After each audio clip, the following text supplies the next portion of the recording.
Hi there, you guys, and welcome back to SA Social Media News, where we get to bring you the hottest, hip, and happening entertainment news.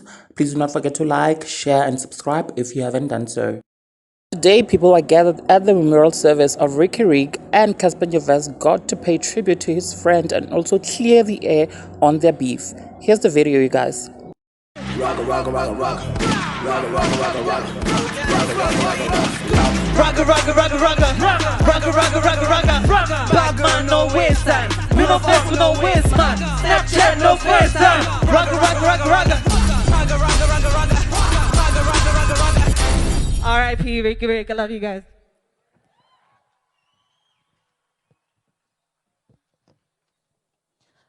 Thank you very much, Nadia Nakai. Up next, we have a very special speaker who has really been going through a very difficult time since the passing of Ricky Rick.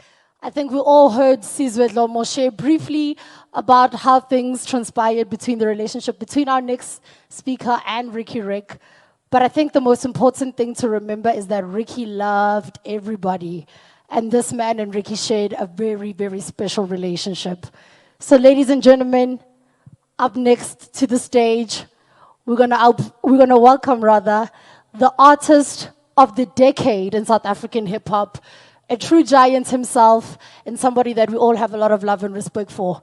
Ladies and gentlemen, please show some love for Cassper nyovest.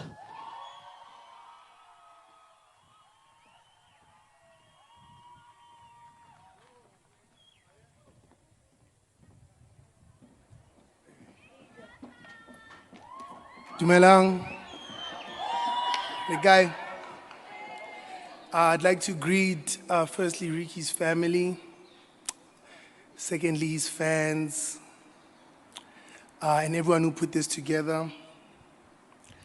I was meant to perform, but I don't think I can, so I decided to speak a little bit about Ricky. I met Ricky over Facebook years ago. How I discovered his music was he had a record on DJ Milkshake's mixtape on Hype magazine. So the song was so good that I couldn't believe it was his beats. So I hit up this guy and just started talking to him, and we became friends over Facebook. And he would send me beats. And the beats were so good that I never was able to record anything on them because I would just end up just listening to them. And then fast forward, we met in Johannesburg. And he played me one of his tapes that he was about to release, and he ended up not releasing it. The reason I'm telling that particular story is because the same way Ricky Rick reached out to all the kids, at one point I was also just another kid from Mufftown. And it wasn't really easy to move in Johannesburg, but he still had the time for me. And he did that for hundreds of people after me. I then ended up forming a relationship with him, a friendship where we would not only talk about music, but we would talk about life. And some of the things that I loved about Ricky was firstly how honest he was. Ricky would tell you the truth that everyone else was scared to tell you, I'll tell like a story that's a bit irrelevant, but like I just wanted to show you how honest he was. So when I bought my first Bentley, I thought I was killing the game. Everyone was like, yo, Cassper bought a Bentley, and I meet Ricky. He says, Eish, poison, Eish. Hey, this one is not the one. So I'm looking at him angry, like, yo, this guy is jealous of me. What? He's like, hey, this one is old, poison. It doesn't even have Bluetooth. I poison, we have to get the right one. And because of that conversation, I ended up wanting to get the one because Ricky said it wasn't the one, And that was our relationship. He was able to tell me things that nobody else could tell me. And we formed a brotherhood. I don't want to forget anything. Another thing I loved about Ricky was his voice. I loved hearing Ricky sing more than him rapping. I loved hearing him sing. I would always encourage him to sing. And one of his last videos that he posted, he was singing Sondela. And it was, for a lot of people, it was surprising to hear Ricky sing.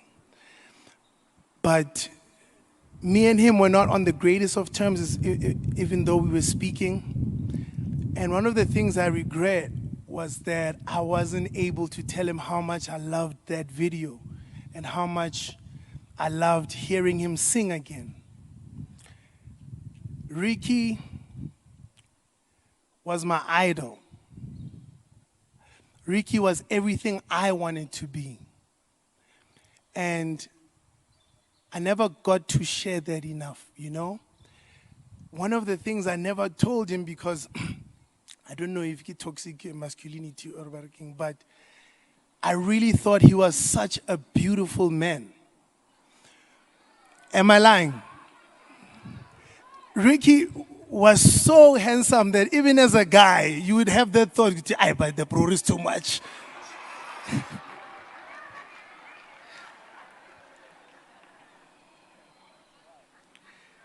Not only was his appearance beautiful, but he was a beautiful soul, you know? Ricky was misunderstood and he was criticized a lot. When Ricky was reaching out to every young cat who was getting in the game, people weren't showing him love for that. In fact, they used to say he was taking their hype. It's so crazy that now everyone is cheering Ricky on for the things that he did, but while he was alive, he didn't get that love. But when I look in the crowd and everybody who's been affected, and I see the impact that he had on young people, you would swear that Ricky was 15 years old. But he was a mature guy who always had time for the kids, for every kid. And I just wanted to say thank you to his family for giving us Ricky Rick. Thank you to everybody who showed love to him. Thank you to Bianca for being by his side. I don't think anybody can compare to the love that Bianca gave Ricky Rick. I also want to say to the family that we are with you. Should you need anything, you should hit up every single one of us who is here, because we're all indebted to Ricky Rick. All of us, our successes are indebted to Ricky Rick. One of the reasons, well, they've announced as well, one of the reasons why I don't want to perform today is because Ricky actually had planned to bring me out at Cotton Fest as a surprise act, right? And for this to happen, he hit me up all the time, and I never wanted to talk to him because I was still angry. But me and Ricky spoke so many times because he always used to force me to talk to me. And I think I've said everything that I wanted to say. I would like my brother to rest in peace. And I think it is up to all of us to make sure that his legacy continues. Starting with Cotton Fest, we have to make sure that it happens. And it has to happen annually. This will be the end of my speech. Long live Ricky Rick, Boss Zonke, a.k.a. Makado, a.k.a. Licky Leak. We love you forever. Thank you.